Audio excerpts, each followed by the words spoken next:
title of my talk is The Collateral Legal Implications of Using Sport Hunting as a Tool for Conservation. That's a change from the original title. I think I'm going to change it again, but I'll spare you the details of that. So let me start by talking about sort of why I started this project, which is relatively early stage, so I really do welcome your comments and thoughts throughout the symposium. I came to this because really the conversation about sustainable utilization and trophy hunting is very polarized at the moment, and on both sides very polarized. So there's the anti-hunting, and I'm going to focus my comments on sport hunting and mainly trophy hunting, but a lot of what I say is relevant also to the broader discussion on sustainable utilization. It's very polarized, as we heard. We have groups like I4 and the Humane Society completely opposed to any hunting, and they appear in much of the litigation in the US. But actually on the other side is also the National Rifle Association that brings lawsuits in the United States and is also not a conservation organization. So we have this real strong polarization, and I think what is getting lost in that is a discussion about what it really takes to have use that is sustainable, and whether there are some types of use that are more likely to be sustainable and others that are not, and some of the other issues. And as I started to think about that, as many people in the room are thinking about it and studying that, I thought about the role that law plays in that. And so what I'm going to do with this presentation is really talk about what places law will play a role in affecting whether the hunting in this instance can be sustainable. I don't have any conclusions. This is really just to sort of, here are some of the things that should be talked about. So law's already in this. It's already playing a role, sometimes indirectly on the boundaries, but not necessarily in a very visible way. So I wanted to use this to illuminate the role of law. That in turn means that our conversations can be more transparent. We can really think through what legal structure we want to have in place. It can be adaptive, but we need to think about it, and then hopefully improves decision making. We have many uncertainties. McDonald have sort of documented some of the uncertainties we have about trophy hunting and conservation, and some of these uncertainties themselves implicate law, and so it's an important part of the discussion. And just a quick note, I'm not suggesting that law is somehow completely separate from science. I think of law often as the kind of the vessel, the vehicle for implementing good policy and science, but law also has its own operational mode, and it can sometimes take off in a different direction. So we really have to think about both of those. So just to remind us that although I'm here in South Africa and we're expecting to be thinking about maybe the African elephant and the African lion, which has been very much a part of the contention about trophy hunting, this is a global conversation. In the US, there are big debates and discussions and litigation about wolves, and also in Europe, I should say. And then a little more sleepy, this guy, the grizzly bear. He's sleeping because the courts just stopped the delisting that would have allowed trophy hunting by Idaho, so he's relaxing for now. But it is a really big discussion in the United States, and none of the countries and regions that we talk about are monolithic in their views. And that's another piece of this. It's always more nuanced, it's always more complicated. So, the first kind of implication that comes from a decision to allow sport hunting as a tool for conservation is a fairly obvious one.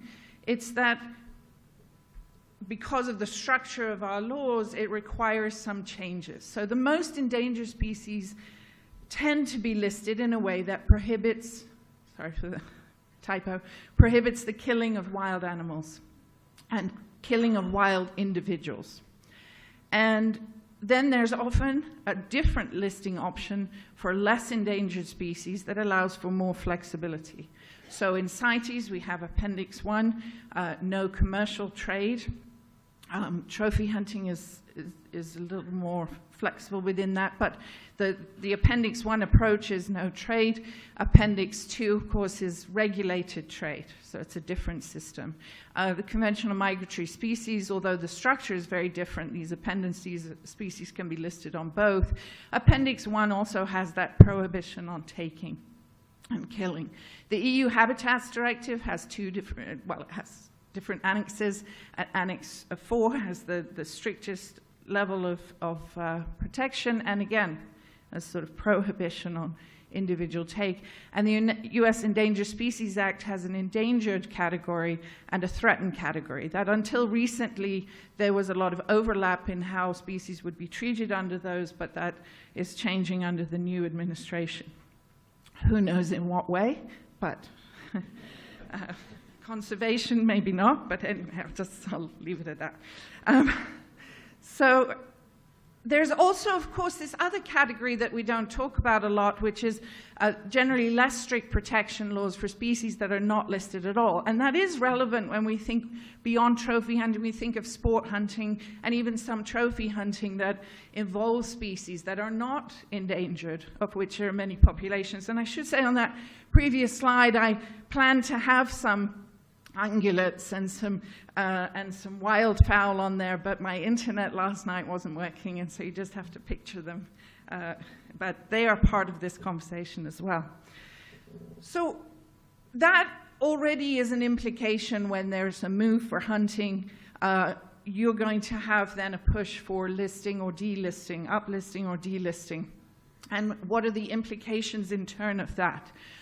One of those implications, I think, is we're seeing a lot of agenda-driven listing and delisting, and that politicizes the science. So these listing decisions, of course, are supposed to be based on science.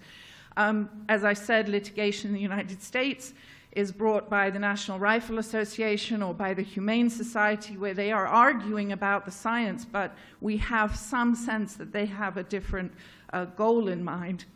In CITES, for people who participated in that, I'm sure you would say, yes, that's very politicized now. And again, we see that it seems to break down sometimes according to how people perceive a particular use and what their desires are. So that, I think, is a problem for conservation, of course, and I've put both ways, the delisting and the listing there. It's a problem for conservation if science becomes politicized and no longer holds as much sway. Another piece of this is split listing. So we end up with a lot of regimes then where we have split listing, and that can be done on distinct population segments that may not be based on genetic variability, but nevertheless are valuable because of the different circumstances in different regions of species. This creates its own set of questions for all of us. Dual market systems, where you have some legal product and some illegal product, can lead to laundering. They can lead to new sources of demand sometimes. Not all of the demand for wildlife products is old or traditional. Some of it is new and marketed. And that then puts pressure on other uses. Can put pressure on other uses like sport hunting.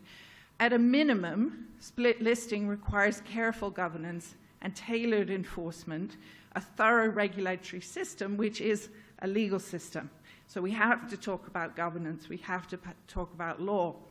And just borrowing from another area, I live in a beautiful state of Colorado, that has been one of the states to legalize marijuana in a country where under federal law it's still illegal.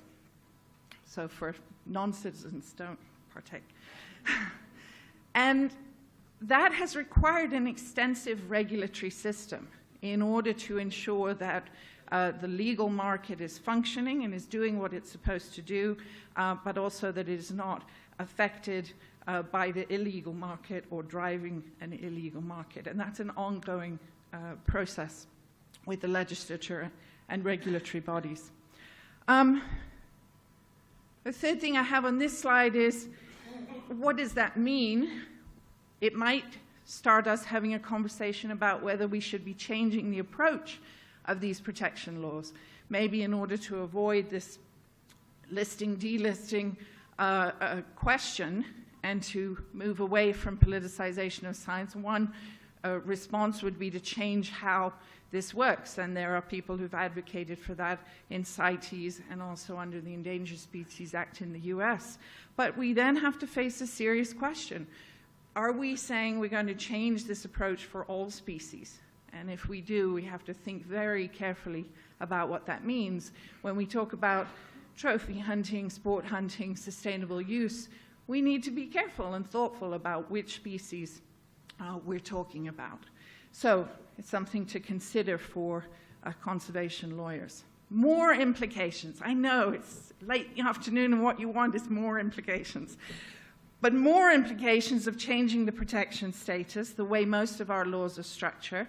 It's going to have an impact on habitat conservation, because so many of our species-focused statutes in turn advocate for protection of habitat, which can have then knock-on beneficial effects for other species. So that's something we have to think about carefully if delisting is the method by which we get to the hunting. There are implications for other tools as well that we use in environmental law. Environmental impact assessment sometimes is built on focusing on species that are listed, or particular requirements for consultation may be dependent on whether a species is listed and what level they're listed at. And so we have to be aware that if part of the goal for delisting was hunting, there are these other impacts that even implicate other environmental laws.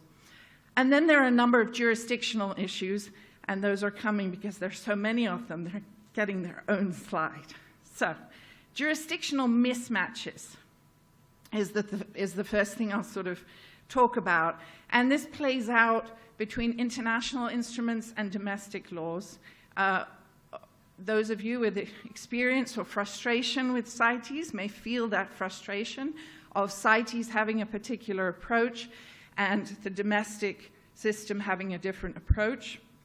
CITES also allows states to have a stricter approach, and so we can have sort of more horizontal mismatches between different countries.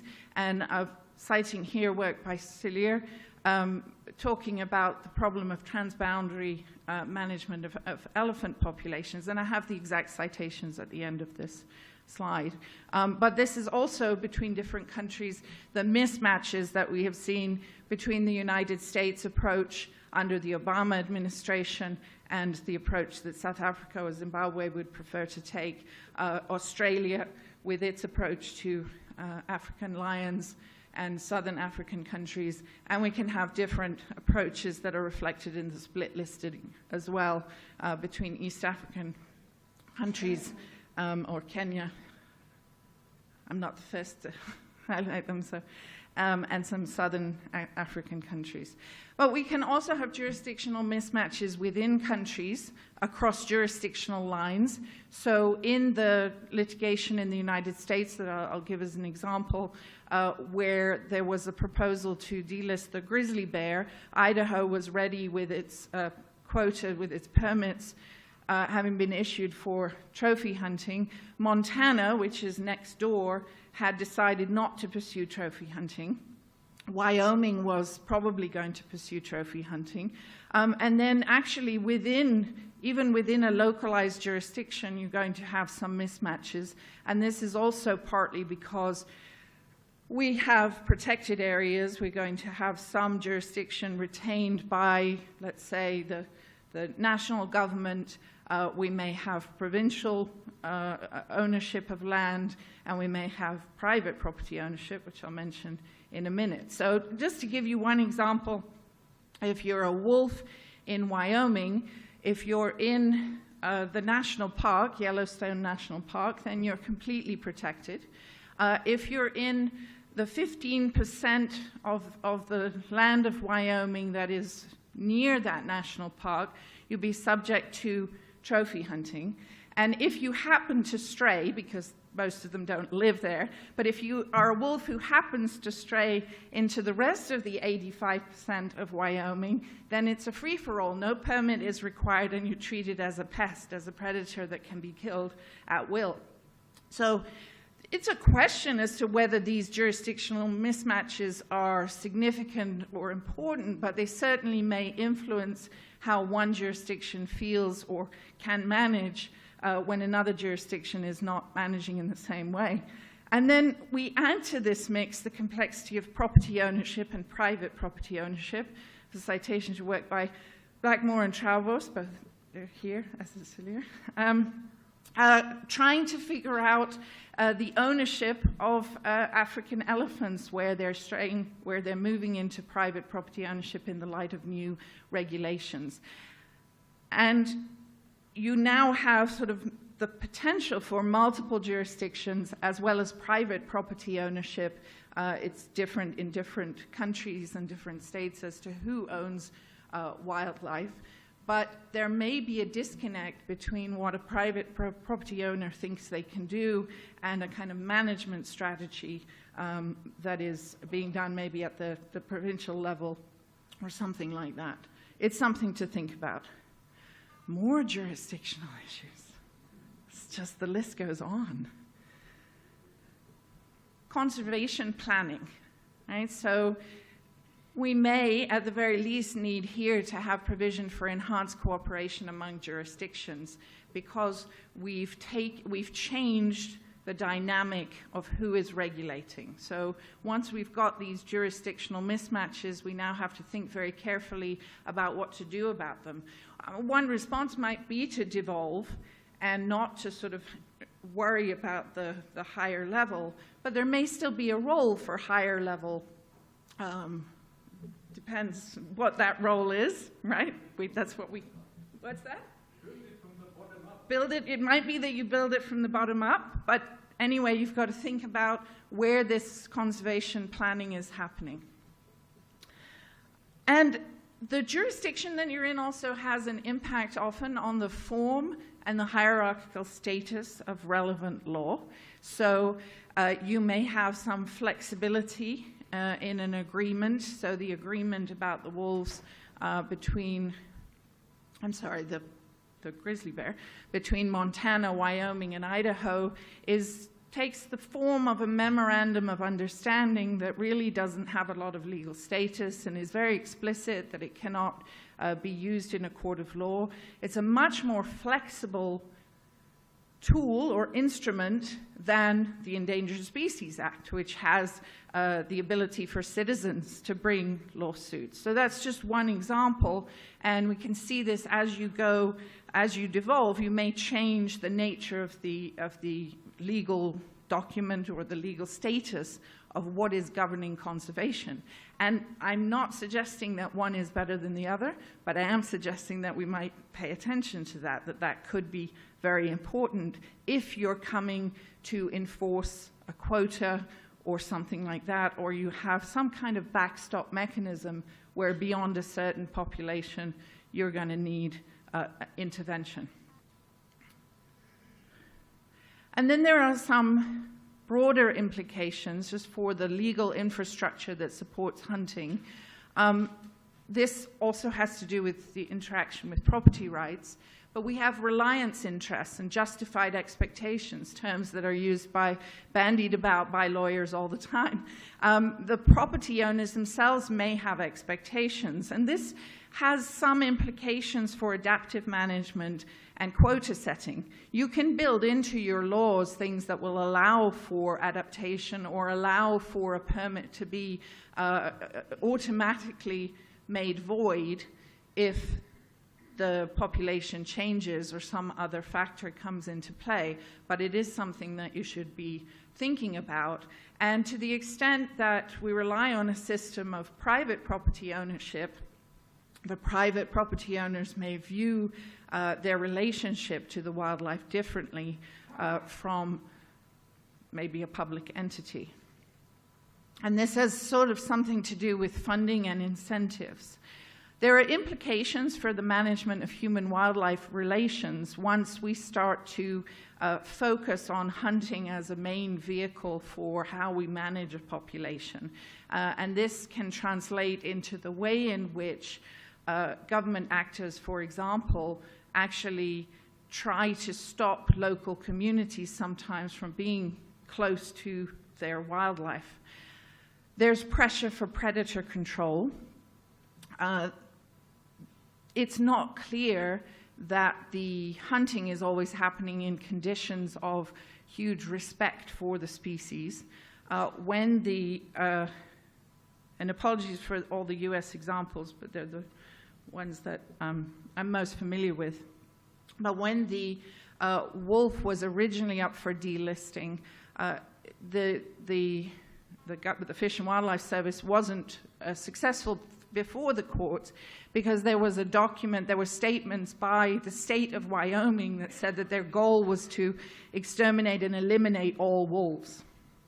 So Wyoming changed those statements. They passed some laws that said we're going to protect the wolves, and it went through the courts and it survived a court challenge. So Wyoming now has control over the wolves.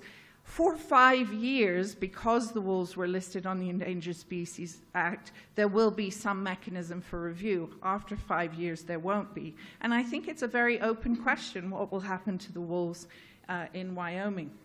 So we're changing now the incentives and the approach away from one of conservation, potentially, one that is driven by something else. This also can have an impact on the management of non-target species. Now, people in the room here understand that if you kill all the wolves, that isn't necessarily going to give you more elk or moose to hunt, but certainly Donald Trump Jr., who is a big advocate for trophy hunting, has said that if it was up to him, he would kill all the wolves in order to have more moose and elk. Good management, of course, isn't going to result in that, and I'm not suggesting that anyone here would adopt that strategy. But if that's the rhetoric in a polarized system and nobody is sort of pushing back against that, then there's a risk. There's a risk for management of those non-target species. And we do have an example where, with the bighorn sheep trophy hunting in the US, the Fish and Wildlife Service actually increased the quotas for hunting of the mountain lions that were near those bighorn sheep, because those trophies are worth tens of thousands of dollars now. So there may be some influence on the incentives here. Can influence the management of protected areas. There are examples of where species are brought into protected areas, or where hunting is allowed in protected areas in ways that contradict the way they've been traditionally or historically managed. And that, of course, could have implications for the ecosystem of that area. So it's something that we really should pay attention to if hunting is to be allowed in those areas. And then, of course, there's the potential for the development of farming and breeding operations. And this gets into the discussion about whether we call it canned lion hunting, the commercial breeding of lions, the life cycle of the baby lions creating revenue from tourists, and on then likely being sold into hunting operations. We've created now an incentive for the commercialization of wildlife, and sometimes it could be hard to stop that from happening. I think, I apologize for doing this, but I think it's nice to think that we could have whatever the number is, 46 hunters versus 24,000 photo tourists. But the reality is that the canned lion hunting has grown because people can come for a couple of days. They can select, in some cases, the lion that they're going to shoot. They are virtually guaranteed to get the hunt, and it sometimes will cost them less versus the experience of going out for 2 weeks and maybe or maybe not getting something. If we liken this to tourism more generally, we know that we have a huge increase in tourist impacts on areas because of the rise of cruise ships, and it's sort of a democratization, if you like, of this activity. So it may be that we can't actually limit it to the 46 hunters. There's something a little bit elitist about doing that. So, something to think about. So, I'm trying to get beyond the polarized rhetoric to stimulate more nuanced and evidence-based decision-making. It's not the same solution for every species. And I think we also need to distinguish the types of use, the end goal. There may be ethical reasons to do that. There may be market reasons to do that. Some uses are more highly consumptive and harder to control than others. We should be going for context-based decision-making, takes the particulars of each species and its related markets into account. So biology, location, market demand, there are many other variables here, and we need to be thinking about that. And we shouldn't be afraid to talk about the role of law and governance. So I've got my cited references. If you want them, come see me. I'll give you the more specifics. Let's continue the research and let's continue the conversation. Thank you very much.